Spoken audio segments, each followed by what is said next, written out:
ครับสวัสดีนะครับวันนี้มาพบกันอีกครั้งหนึ่งนะครับวันนี้จะมาทำการเปลี่ยนน้ำมันเครื่องของตัว Nissan X-Trail นะฮะ T30 นะครับน้ำมันเครื่องที่ผมใช้เนี่ยก็เป็นของ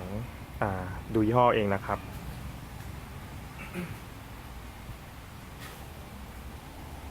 ซึ่ง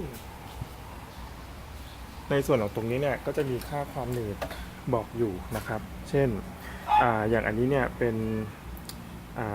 API CF กับ SL นะครับคือเป็นน้ำมันเครื่องที่คนรู้จักกันในน้ำมันเครื่องแท้ 100%น้ำมันน้ำมันสังเคราะห์แท้น้ำมันฟูลี่ซินเทติกอะไรพวกนี้ครับมันคือน้ำมันที่สังเคราะห์ขึ้นมานะครับเนี่ยนะครับจริงๆเนี่ยดูตามสเปคเนี่ยมันใช้ได้ทั้งเบนซินและดีเซลแหละนะครับส่วนค่า SAE คือความหนืดนะครับผมเลือกใช้ 10W40 ค่าตัวหน้าเนี่ย 10W เนี่ยเป็นตัววินเทอร์นะครับซึ่งประเทศไทยเนี่ยมันเป็นเมืองร้อนก็ไม่ต้องไปซีเรียสกับตัวหน้ามันมากคือบางคนบอกเอ้ยจะต้องตัวหน้าน้อยๆอะไรอย่างเงี้ยนะครับสำหรับผมเฉยๆเพราะว่าบ้านเราแม่งโคตรร้อนเลยนะครับให้โฟกัสที่ตัวหลังซึ่งตัวหลังผมเนี่ยเป็นเบอร์40นะครับซึ่งเป็นเบอร์สแตนดาร์ดของตัวเครื่องยนต์อยู่แล้วนะครับส่วนตัวกองน้ำมันเครื่องผมเนี่ยเป็นของนิสสันนะครับจะเป็นเบอร์นี้จริงๆเนี่ยจะเป็นถ้าเป็นเบอร์ของ T30 แท้ๆที่เป็นเครื่องพวก QR อะไรพวกเนี้ยนะฮะ25 QR 20อะไรพวกเนี้ยมันจะเป็น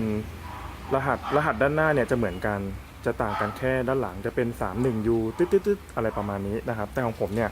ตามสเปคตัวเครื่องตัวเนี้ยมันเป็น7M 600นะครับซึ่งเบอร์เนี้ยมันเป็นของพวกนิสสันซันนี่นีโอหรือนิสสันมาร์ ในรุ่นใหม่บ้านเราก็มาอเมร่าใช้ตัวนี้เหมือนกันนะครับที่ตัวเครื่องนี้ก็จะเป็นของนิสสันแท้เลยนะฮะโอเคสำหรับอันนี้ผมมีออปชันพิเศษอันนึงคือเนื่องจากเครื่องเราเนี่ยใช้มาค่อนข้างจะหลายแสนโลกว่าแล้วนะครับผมก็เลยจัดไอตัว Engine Flush ตัวเนี้ยเพื่อล้างเครื่องยนต์นะครับเมื่อสักครู่เนี่ยผมทำการเทใส่ลงไปในตัวเครื่องยนต์แล้วก็สตาร์ทเครื่องรอบเดินเบานะครับห้ามเล่นคันเร่งประมาณ10 นาทีทิ้งไว้ธรรมดานะครับให้รอบมันเดินเบาแล้วก็ดับเครื่องนะครับเดี๋ยวเราจะมาลองถ่ายกันดูว่า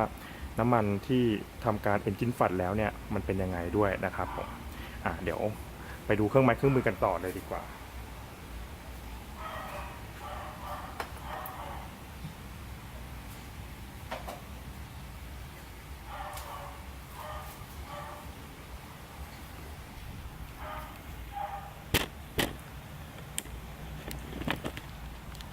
อุปกรณ์เรานะครับก็จะมีตัวประแจตอกแท็ก1 อันบล็อกเปลี่ยนฝาน้ำมันเครื่องบล็อกเปลี่ยนกล่องน้ำมันเครื่องนะครับบล็อกประแจเบอร์14ปึ๊บเห็นไหมเอ่ยเบอร์14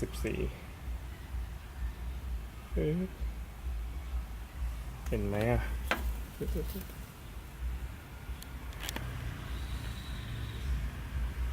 เบอร์14นะครับ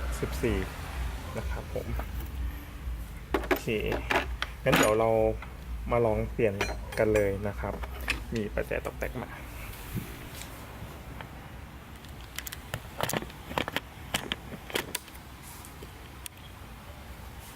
ต้นก็ประกอบใส่เข้าไป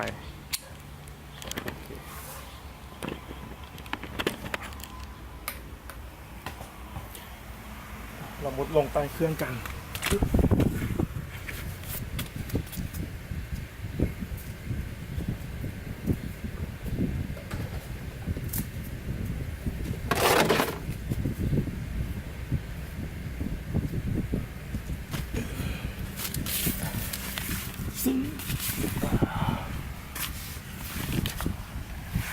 ถ้าเราดูใต้เครื่องนะครับในส่วนของแทงน้ำมันเครื่องเนี่ยจะอยู่บริเวณนี้นะครับนิดนึงอันนี้ก็จะเป็นน็อตตัวถ่ายน้ำมันเครื่องนะครับเป็นเบอร์14ก่อนถ่ายเนี่ยให้เราดึงก้านวัดน้ำมันเครื่องออกก่อนเปิดฝาน้ำมันเครื่องนะครับเดี๋ยวผมจะไปดึงก่อนนะครับ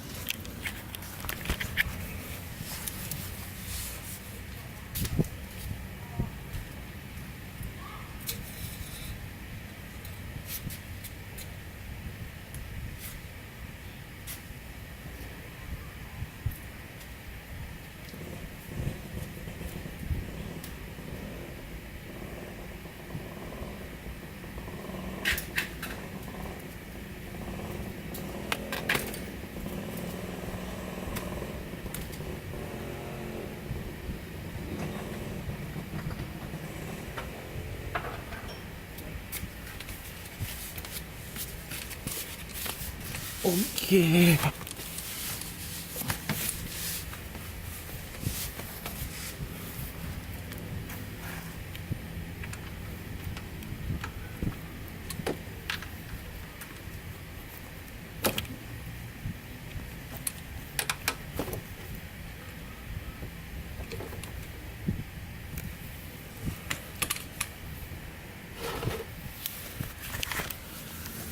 ตอนนี้นะครับ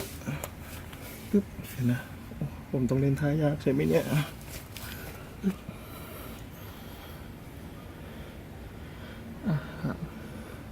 ก็ค่อยๆหมุนตัว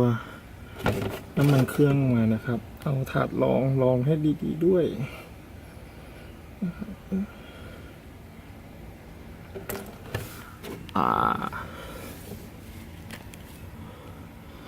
โอ้ยร้อนโอเค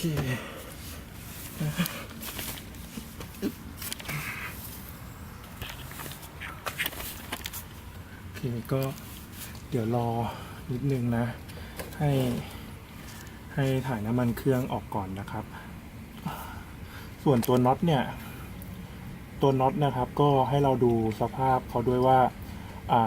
มีรอยขันจนเสียหายแล้วหรือเปล่าแหวนรองยังอยู่ในสภาพที่โอเคไหมนะครับเช่นสมมุติว่าอันนี้เนี่ยเท่าที่ผมดูสภาพเนี่ยยังโอเคนะครับแต่ถ้าเป็นไปได้นะครับก็ซื้อสำรองเก็บไว้สัก 2-3 ตัวก็ได้นะครับไม่เป็นไรตัวไม่กี่บาทนะครับอันนี้ของผมยังอยู่ในสภาพดีอยู่นะครับโอเคเดี๋ยวเรามาดูน้ำมันเครื่อง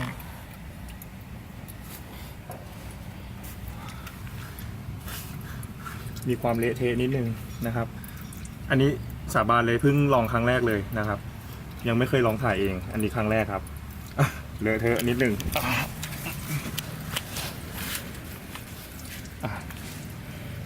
แป๊บหนึ่งนะเดี๋ยวเอากระดาษเช็ดชู่มาเช็ดก่อน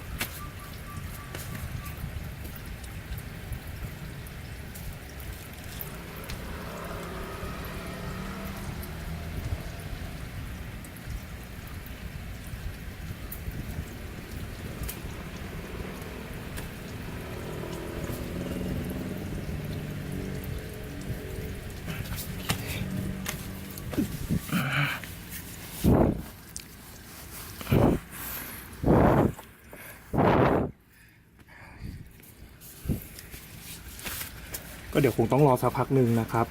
เพื่อให้น้ำมันถ่ายให้หมดจากแทงเลยนะครับซึ่งตอนนี้เนี่ยเขาก็กำลังไหลอยู่